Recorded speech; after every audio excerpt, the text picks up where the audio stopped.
it's about time to give you a how-to on what to do with a stress drop. It's the easiest thing in the world. So I'm going to show you a quick video. I'm sorry.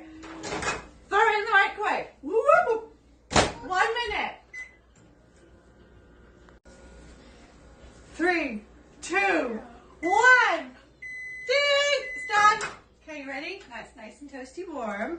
However, if you're using it for anxiety or insomnia reasons, you don't have to warm it up. It's just a nice little feature. So then we go, where do we go? We go and chill? So then preferably without your kids running around like nut jobs. Yeah. Or with stress drops on their heads. Find somewhere to lay down.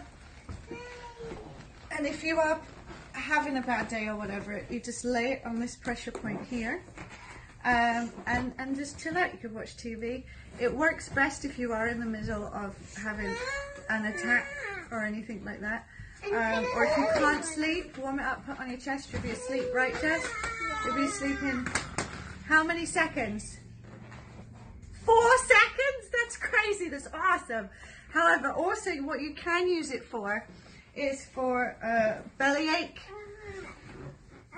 backache, lower backache, headache. It's endless. And it's the perfect size. And then if you've got kids, lay them down. If they're having a meltdown, have a meltdown. Go, rah! Or don't. Okay, this is the one time she doesn't have a meltdown. And you stick it on their belly. You're covered in yogurt.